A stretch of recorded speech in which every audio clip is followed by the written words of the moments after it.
found to be controlled.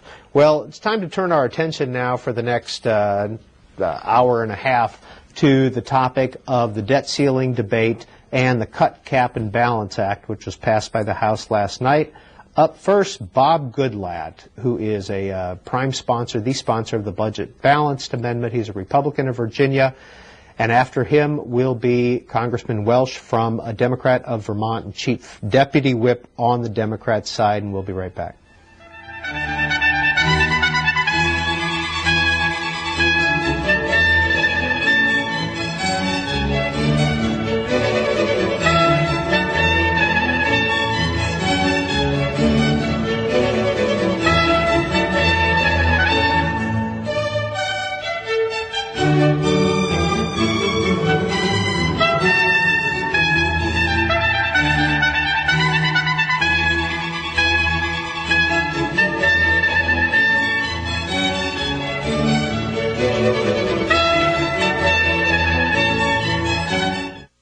If you want to be informed about what is happening in the world, and particularly in American politics, and particularly in the Congress, it's not so hard.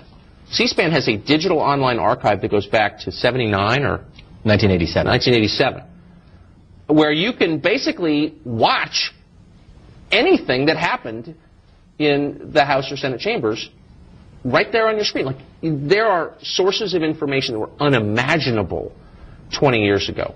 The C-SPAN video library makes it easy to follow Washington with instant access to events from the White House, to committee rooms, and the House and Senate chambers. All searchable, shareable, and free. The Peabody Award-winning C-SPAN video library. It's Washington your way. This weekend on Book TV on C-SPAN 2, literacy, economics, humor, Manning Marable's Malcolm X and the Obama administration. A few of the panels from our live coverage of the Harlem Book Festival. On Afterwards, The Other Barack, Sally Jacobs on the life and career of Barack Obama Sr. And what do you do with your stolen moon rocks? Don't try to sell them on the internet. Ben Mesrick on Someone Who Tried. Look for the complete Book TV schedule at booktv.org and sign up for Book TV Alert. Weekend schedules in your inbox. Revisit the Civil War this weekend on American History TV on C-SPAN 3. Sunday, we're live from the Manassas National Battlefield on the 150th anniversary of the Battle of Bull Run, with call-in programs beginning at 11 a.m. Eastern, including Dickinson College professor Matthew Pinsker on Lincoln and his transformation into a wartime commander-in-chief. And watch Civil War programs throughout the weekend. Historian Peter Carmichael looks at the social, political, and military factors that led to the onset of the war. And a panel of Civil War historians discuss the challenges that faced both the North and South as they prepared their forces for battle. Get the complete weekend schedule at cspan.org/history. Washington Journal continues. Well, now on your screen is Congressman Bob Goodlatte, a Republican of Virginia, prime sponsor of the Balanced Budget Amendment and a supporter of the Cut, Cap, and Balance Act, which passed the House last night. Congressman, if you would, what's the importance of the Cut, Cap, and Balance Act, and how does it fit into the larger picture of the debt ceiling debate that's going on currently on many fronts? Sure. Well, first of all, the Cut, Cap, and Balance legislation that was passed is the first proposal to deal with the debt limit crisis and the out-of-control spending that has passed either of the bodies, and therefore I think needs to be given very serious consideration. And the key to its passage is not just the significant spending cuts, $5.8 trillion over 10 years, and the caps which control that spending for the next several years, but also the fact that it's tied to a balanced budget amendment, because there are a great many members of the House, and I suspect the Senate as well, but clearly we're talking about the House initially here, that are very reluctant to vote for this debt limit increase without seeing substantial, not just spending cuts, but also reform. So the fact that we got all but 9 House Republicans to vote to raise the debt limit by $2.4 trillion is directly related to their willingness to do so, conditioned on the passage of a balanced budget amendment to the United States Constitution. And I think that is a key that needs to be looked at very closely in both the House and the Senate, because I really think that while we can differ on what balanced budget amendment should be passed and the exact package of spending cuts that would take place, that this provides the key to solving this whole problem. When it comes to a balanced budget amendment, though, the president's already said he's going to veto it. It doesn't really stand a chance in the Senate. Is that a fair statement? Well, first of all, it's important to separate out the pieces of this. The president cannot veto a balanced budget amendment because it goes directly to the states.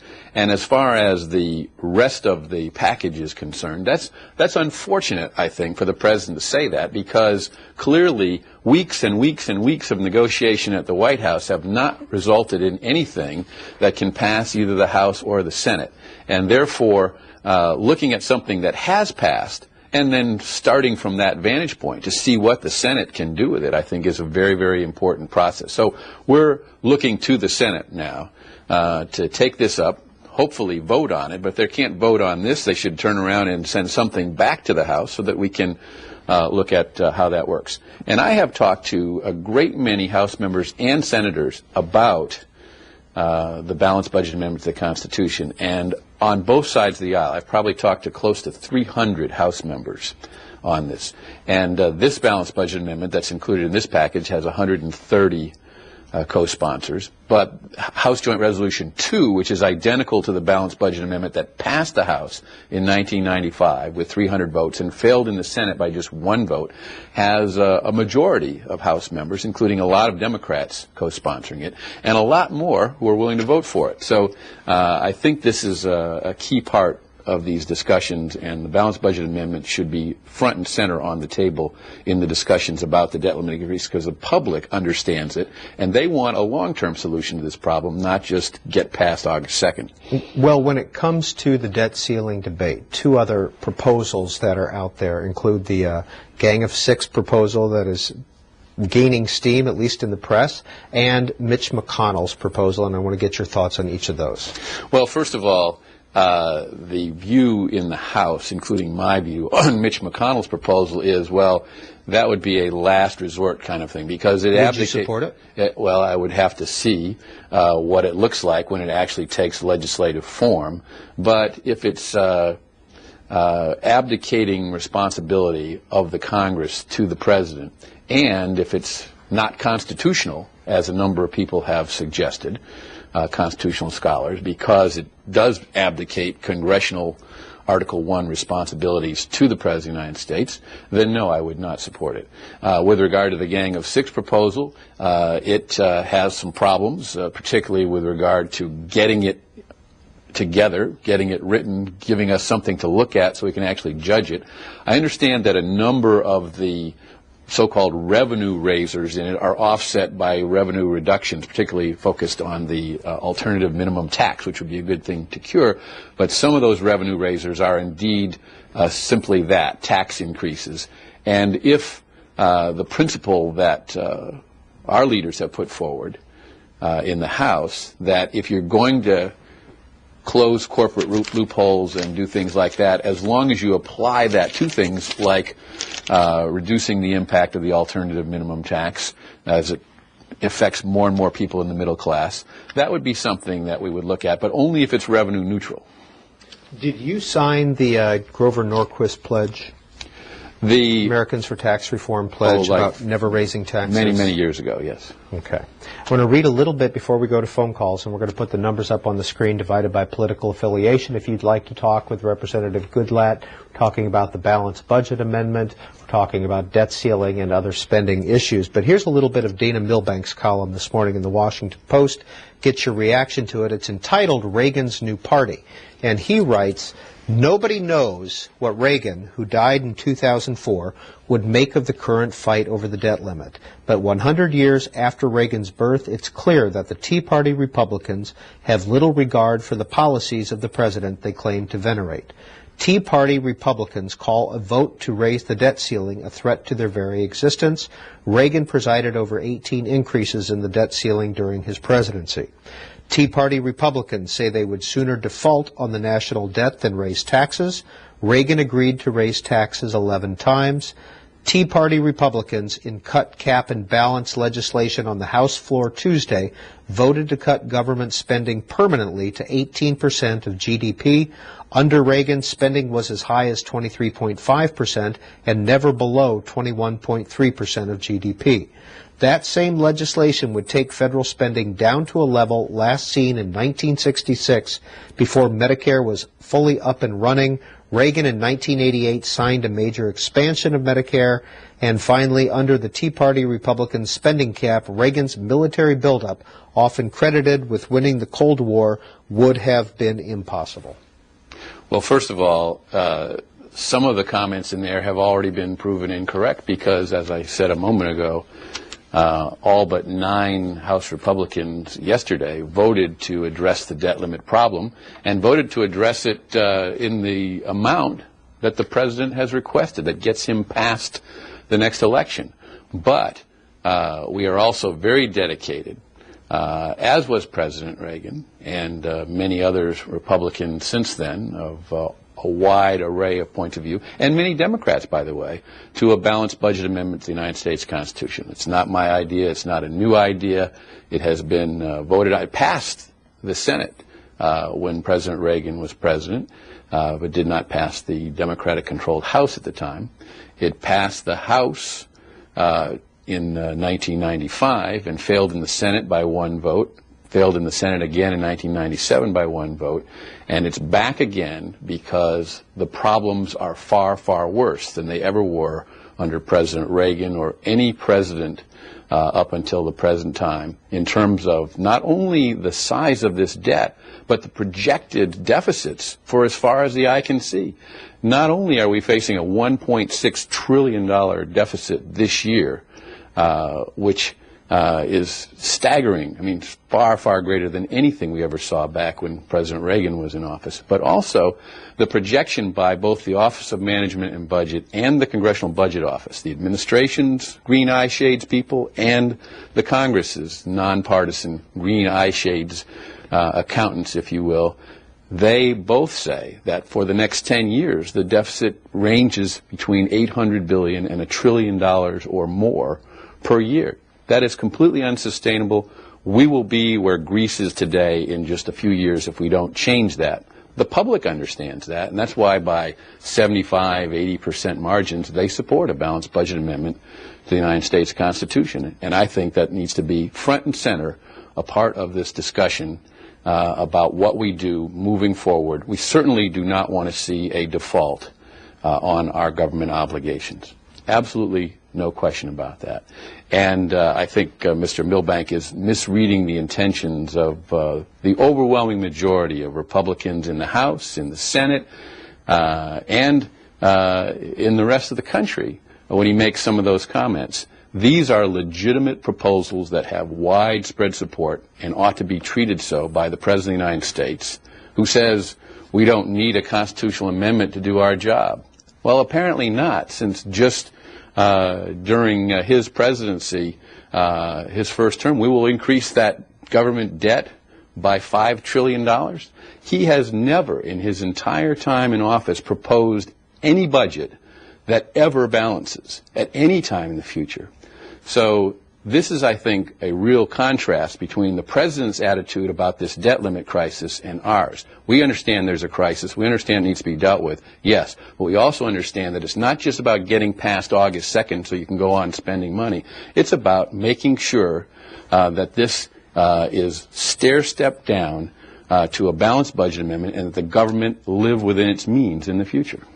First call up for Congressman Bob Goodlatte, a Republican of Virginia, comes from Spencer, Tennessee. Randall on our Democrats line, you're on the air. Please go ahead. Yes, thank y'all for taking my call. I have 2 points to make. I hear a lot about cut, cap, and trade. Cut, cap, and balance. Yeah, cut, cap, and balance. I don't think they'll be able to balance the budget as quick as they think they will. And you hear a lot about American families have to balance their budget, but we're not having to pay for 3 or 4 wars in our budget. And the second one I wanted to make was about trade. You hear a lot about free trade, free trade, free trade. There's no such thing as free trade. Well, those are two very good points. First of all, we have a difference of opinion in the Congress about different priorities that different elected representatives of the people bring forward. And the beauty of a balanced budget amendment to the United States Constitution is that it forces the Congress to set priorities. And I think that is the thing that many Democrats and many Republicans agree upon. We may not agree upon the best way to spend the taxpayers' dollars, and we may not agree on the best level of revenue for the federal government, but we do, many members do agree that you can't live indefinitely beyond your means, and the United States is rapidly approaching that problem. With regard to the lady's second point with regard to trade, a completely separate subject, but nonetheless an important one, and it's absolutely true that while we have to make sure that American industry is getting access to foreign markets around the world, because many millions of American jobs are dependent upon that, the free trade has also got to be fair trade. And so when we make trade agreements, we've got to make sure that we get that access to foreign markets, and then once we have it on paper, we also have to enforce it under those trade agreements. And I think too often presidents of both parties have been willing to trade off our rights of U.S. companies to export in other markets for other foreign policy objectives.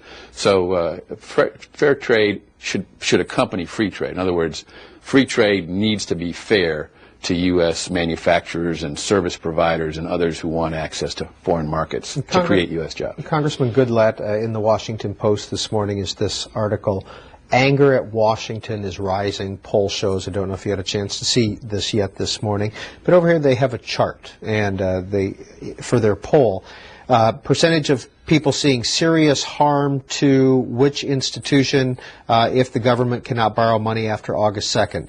82% say serious harm to the U.S. economy, and 77% say the reputation of the U.S. and a safe place to invest. Now, do you think Obama and the Republicans will or will not resolve the debt limit crisis?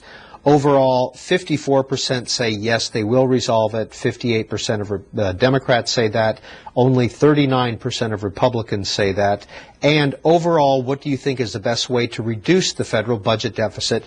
Overall, 32% say cut spending, 62% say a combination of increased taxes and cut spending, and of the Republicans, 46% say a combination of the two. Is there room in the House caucus for maneuvering before August 2nd? I think there definitely is. I think the fact that cut, cap, and balance passed the House yesterday, the Senate hasn't produced anything yet. I'm hopeful that they will. But this is the item that's on the table that has proven that it can pass at least one body of the Congress. Secondly, with regard to the revenue issue, we have been very outspoken about saying, look, there are unfairnesses in our tax code. In fact, the Republican budget, which is now the House budget as it passed the House earlier this year, includes provisions for eliminating many of those loopholes and unfair deductions that are in the tax code, but it's conditioned upon it being revenue neutral, so it would apply to some other sector of our tax code to make it fairer and to use the tax code as it should be used. And that is not just to raise revenue for the government, but also to create an environment that creates more jobs in the United States. We have lots of capital outside the United States that belongs to U.S. corporations who are keeping it outside the United States because we have one of the highest corporate income tax rates in the world, and to bring it back in the United States subjects that to taxation that discourages them from doing so. So if we could lower the corporate income tax rate with the elimination of some of the loopholes, or if we could address the alternative minimum tax, which is creeping down and hitting more and more middle class citizens, those would be both healthy for our economy and something that we could agree to that would, I think, provide the basis for a resolution of the debt limit crisis. Next call for Congressman Goodlatte comes from Flint, Michigan. Jim, hi. Hi, how are you doing? Please go ahead, sir. Yeah, I would like to ask a representative, with the changes in Medicare and you know, it's going to raise costs on seniors. I don't know, a lot. Why? And also, you know, why that's not considered a tax increase on seniors? Yet, you know, if you cut out the oil subsidies or the corporate jet loopholes, that's considered a raise in taxes. And you say you can't pick up any revenue if you eliminate the loopholes. Then you want to drop the rates for corporations in the top percent. Now, why don't you say the same thing for the middle class? If you increase their costs massively for Medicare, why don't you lower their rates then? I mean, what's the difference? One you consider a tax increase on the rich, but the middle class, when you raise their costs, that's not a tax increase. Well, let's be very clear. I do favor closing those corporate loopholes, as do I think a great many other Republicans, including the Republican leadership in the House. And what we want to do with that is to make sure that either job-creating incentives to bring capital back in the United States or things that do treat the middle class more fairly in our tax code are what you use those revenues for, making it revenue neutral. But let's also talk about Medicare for a minute, because that's a very important point. There is no proposal that has passed this Congress that would cut Medicare spending. Medicare spending will continue to increase at a very significant rate, just not at the rate that it's been increasing. And those funds those savings will come about by giving senior citizens, and remember, we're talking about future senior citizens, since the proposal doesn't apply to anybody who's over 55 years of age, only under 55 years of age. Those folks will get a different system where they can choose from a wide variety of plans. Wealthy people will not get the benefit of the full payment of Medicare as they do today. Right now, Medicare applies the same to everybody. It would be means tested in the future. If you're a low-income person, Medicare would be completely provided to you and paid for you, and then as you go up, you would pay a contribution. This is very similar to what the Federal Employee Health Benefit Plan does, except that all federal government employees pay a share of their health care benefits. And under this circumstances, it would, with Medicare, it would be a gradation so that wealthy people would get the least and perhaps even no subsidy for Medicare. You would have more choices, but the main thing it does is it attacks the problem of out-of-control rising health care costs. The inflation rate for health care is about 4 times the inflation rate across the board for other types of expenses that people have. And that's unsustainable. And it's driven in large part by these government expenditures for Medicare, Medicaid, and other government-provided health care services. And let's just look at Medicare in that regard. In 1965, when Medicare was passed, it went into effect. The following year, it cost $1.2 billion for all senior citizens. By 1970, it was $7 billion. By 1990, it was $110 billion. Last year, it was $520 billion. By 2020, it's projected under the current system to be close to $1 trillion in spending, 1,000 times what it cost the first year it was implemented. That trajectory, that dramatic rate of increase in spending is completely unsustainable.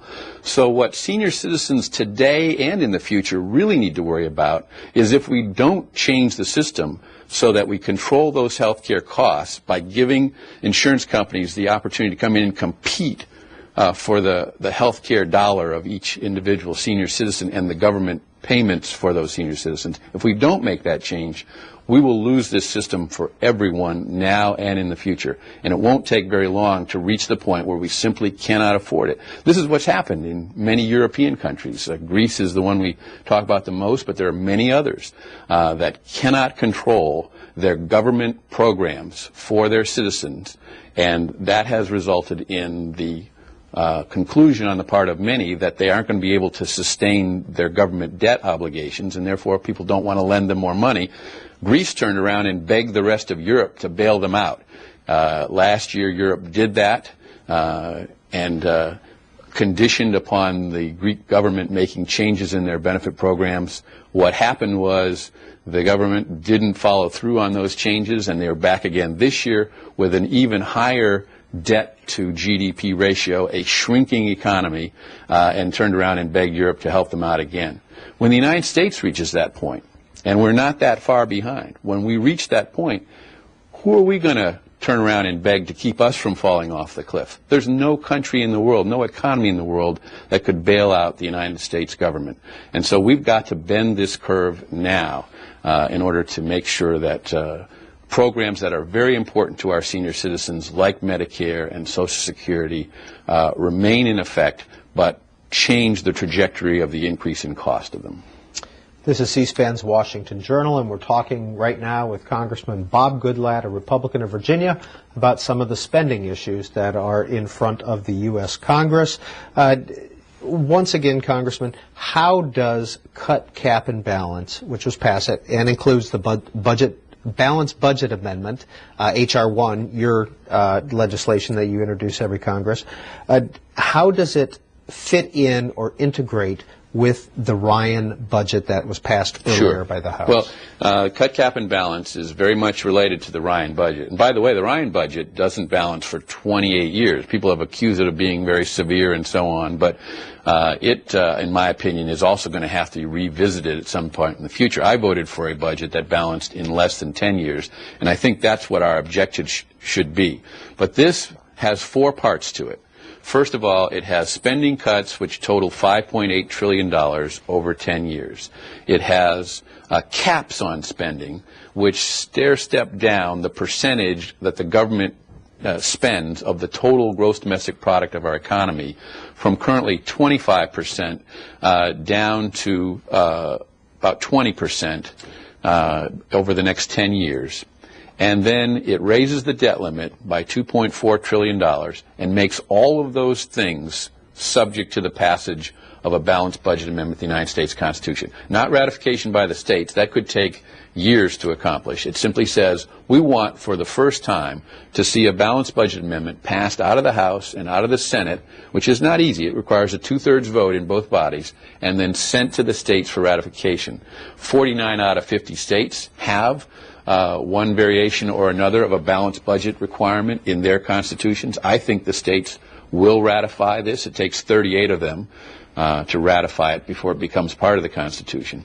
And as I said earlier, it's not a new idea. Thomas Jefferson, just 9 years after our Constitution went into effect, said, and I'm paraphrasing, he said he wished for but a single amendment to the Constitution, and by that he meant a single article limiting the ability of the federal government to borrow money. I think he was very far-sighted, and while we've had a number of debt crises over the years, I think it would be hard for anybody to argue that the current crisis with this current debt is about as great as it's ever been. During World War II, we had a higher percentage of our GDP, certainly not in dollar amount, but as a percentage of our GDP, we had a higher percentage. But that was to put 12 million troops winning World War II out across the world and to equip them and fund that war. And we asked the American people, I wasn't living then, but I know from my father who worked in a defense factory at the time, we asked the American people to sacrifice. They couldn't get access to almost all of the necessities of life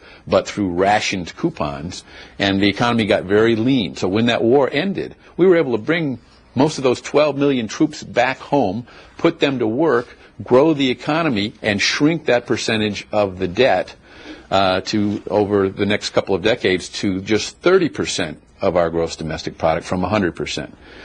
This is the first time that we have reached this huge amount of debt as a percentage of our GDP, primarily related to other programs that we have in the federal government, many of which are very important to many people, but which are unsustainable on the current trajectory.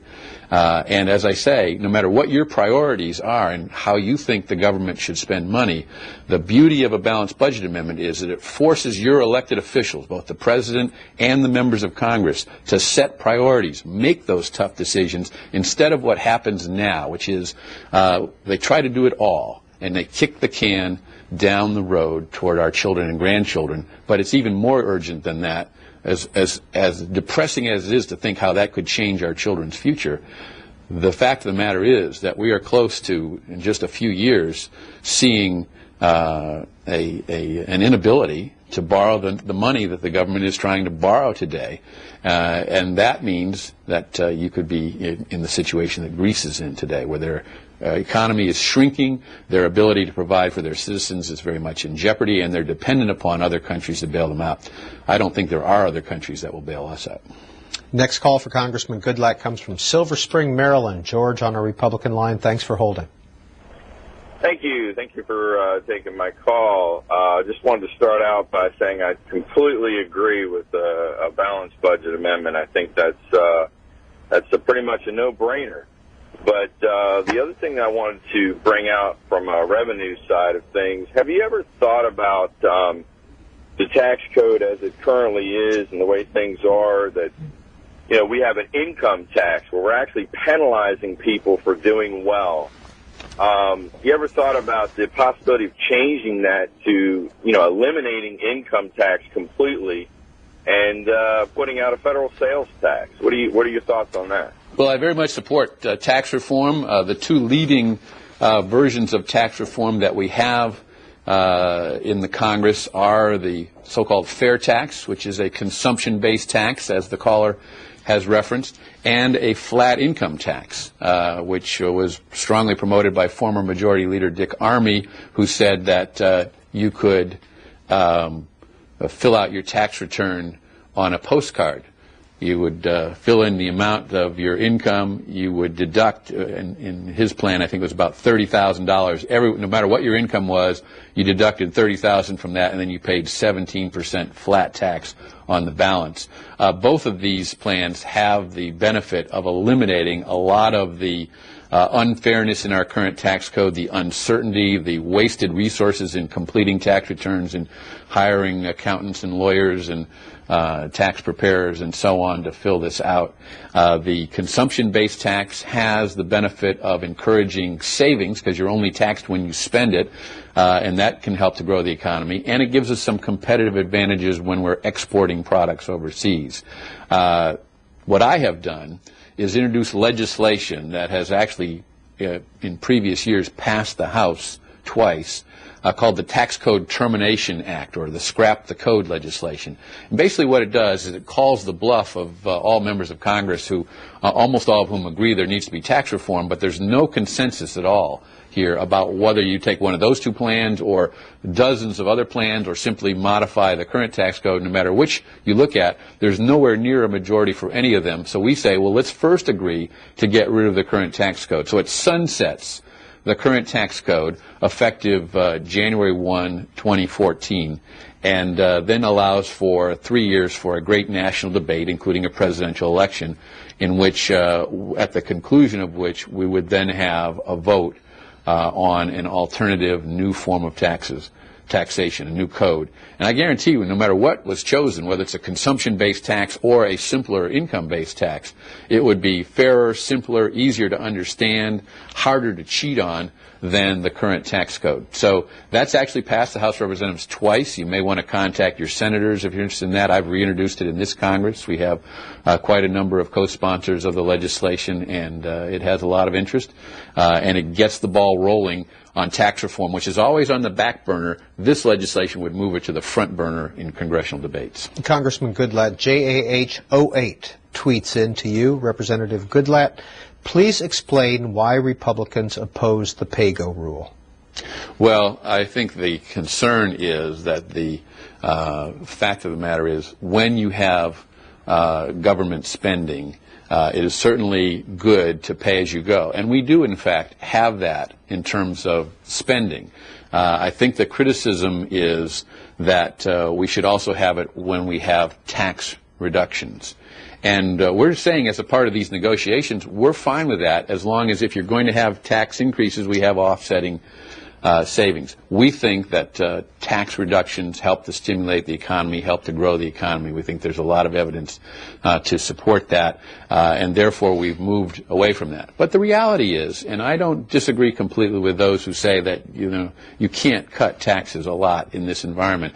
I don't disagree with that point of view, because I think the number one thing we need to be focused on is reducing government spending and controlling this out-of-control growth in government spending that has led to this trajectory that we're on right now. So my focus is not on either Keynesian economic theory, which I think has been discredited greatly here with the stimulus and so on, not growing this economy and not creating jobs, but also with, if you just look at supply side economics, where when the economy is faltering, the government cuts taxes, returns capital back to the citizens, they then spend it on what they think is important, and that creates jobs and grows the economy. I do think that's a better theory than increased government spending, but I think that if it's not accompanied by substantial reductions in government spending, that it's not working. It didn't work during the Bush administration, didn't work during the Reagan administration.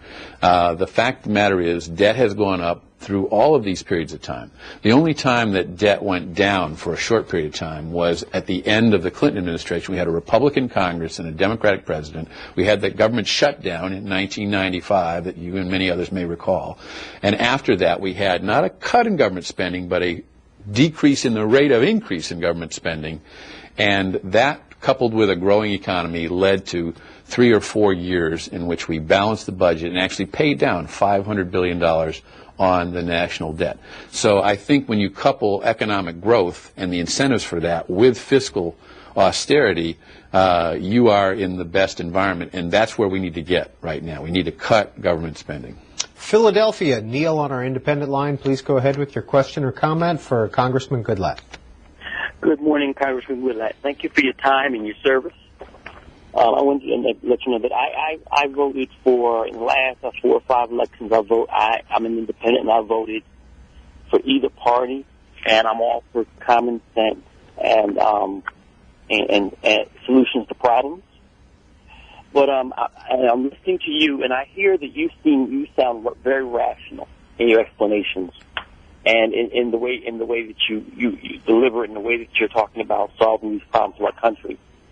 But as a whole, the Republican Party seems to have either has a philosophical problem or a messaging problem.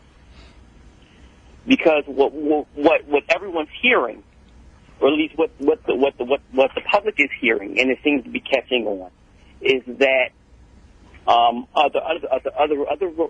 Republican presidents, taxes had been raised, and it was successful in raising revenues, and under Clinton, taxes had been raised, and it was successful.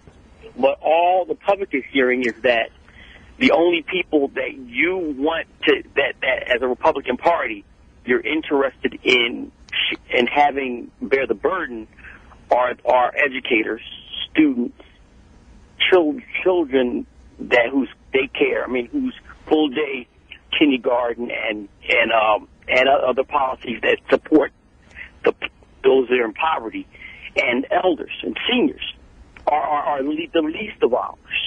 All right. All the public is hearing is that the least of ours are bearing the burden. All right, Neil, we got the point.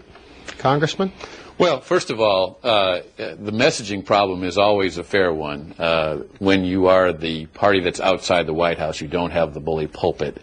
The president says, and I think he said repeatedly, that he wants to address unfairnesses in our tax code with regard to big oil and corporate jets, and he has 1 or 2 others that he cites. First of all, people should understand these are very, very, very small parts of our tax code. But nonetheless, I agree with him. I think those things should be closed. If big oil is getting tax deductions that are different than what every business in the country gets across the board for their business expenses and so on, then they should have those things reined in. But we should use it to make the tax code fairer for those people in our country who are facing unfair taxation. You have small businesses that pay the full 35% corporate income tax rate, or pay other tax rates that seem very unfair when some large corporations pay little or no taxes in given years. And we hear the reports of those. So seeking that kind of fairness is certainly something that I agree with. But we are also not targeting any of the groups that he cited.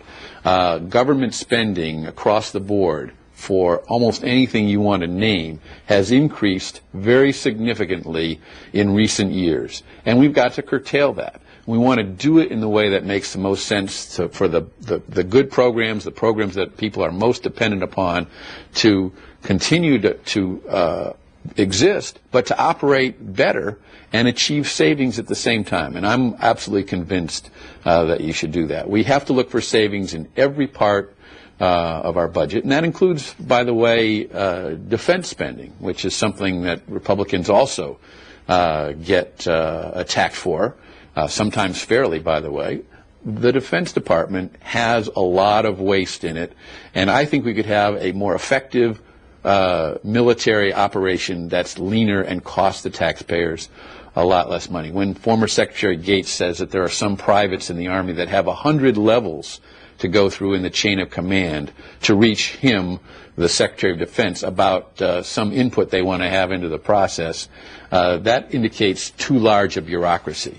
When you have 1.5 million great, outstanding men and women in uniform in the Army, Navy, Air Force, and Marines, and yet you can't put more than about 100,000 of them into theater, into Iraq and Afghanistan, without having to turn way too heavily to our Guard and Reserve units, you know that there is a bureaucracy there that needs to be given far closer oversight than they've been given by either political party, frankly. And it's because we know how important defense is. We know that it's the #1 priority of the federal government to protect our nation.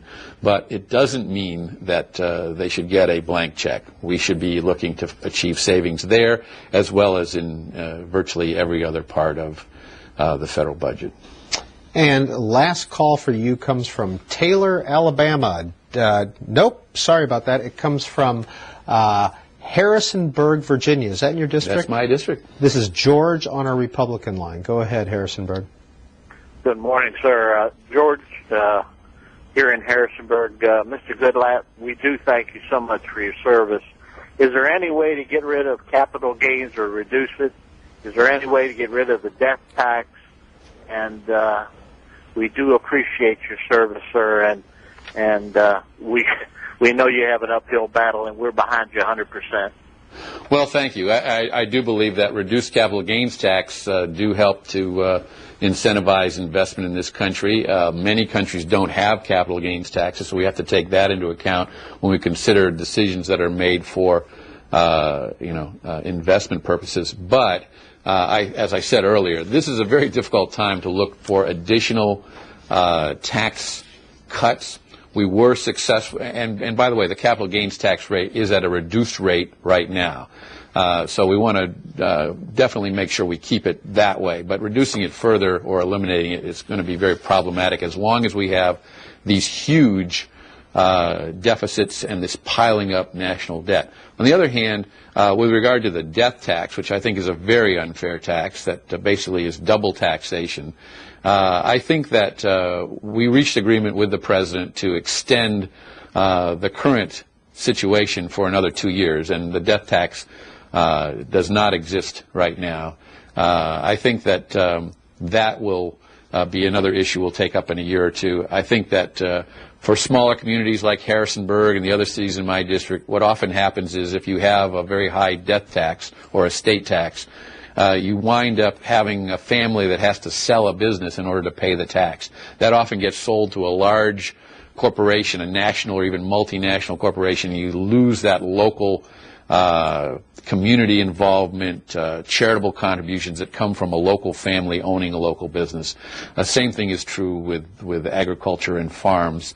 If the rate last year had gone back down to $1 million, the exemption, there are many farms across America, and including in the Shenandoah Valley, that are worth far more than $1 million, and would result in those farms having to be sold if you had a 55% tax on everything above $1 million on the farm. So we do need to pay attention to that. We do need to address that. But really what I think we mainly need to focus on in this country today is the fact that the federal government is growing at a completely unsustainable rate, and we have to rein in that spending and make these programs work better and eliminate a lot of the programs that we simply cannot afford. And finally, Congressman Goodlatte, this tweet from Chichi55, why is there no legislation being brought up in the House regarding jobs? Why have we, the American people, been forgotten? Well, it's certainly not the case. First of all, we have passed legislation in the House dealing with patent reform, which is very, very important. In fact, that's also passed the Senate, and we're now trying to work out very narrow details. That's the jurisdiction of my subcommittee that I chair, and we work very hard on that legislation. But it has the potential of creating hundreds of thousands of jobs in this country by making our patent laws more fair and incentivized for people to develop products in this country rather than take them overseas, and to make sure that they are properly protected in this country. We also are working on legislation to crack down on piracy, which is a growing problem. Many people may have experienced this, where they've been on a website and they have ordered a product from that website thinking it was the legitimate business, and then getting some defective piece of merchandise through the mail. What happens is the website is an identical copy of the original. In fact, it even has the email address or the phone number to call if you want to complain about the product. And the email address and the phone number go to the legitimate business. So these so-called rogue websites are a serious problem, not just for the music and movie and software industries, but also for manufacturers of goods and people who provide various services. We're going to crack down on that. That sucks millions of jobs out of this country, and we think that enforcing our intellectual property laws would create millions of jobs in this country. Congressman Bob Goodlatte, Republican of Virginia, as always, thanks for being on the Washington Journal. We're going to continue this conversation. Up next is Peter Welch, who is a Democrat of Vermont and Chief Deputy Whip on the Democratic side, and we'll continue the conversation about spending, debt ceiling, etc. with him. But just also want to let you know that on Friday morning, one of the Gang of Six, Senator Tom Coburn, will be back on this program. That's at 7:45 a.m. Friday morning. You'll be able to talk with Tom Coburn, who just recently returned to the Gang of Six.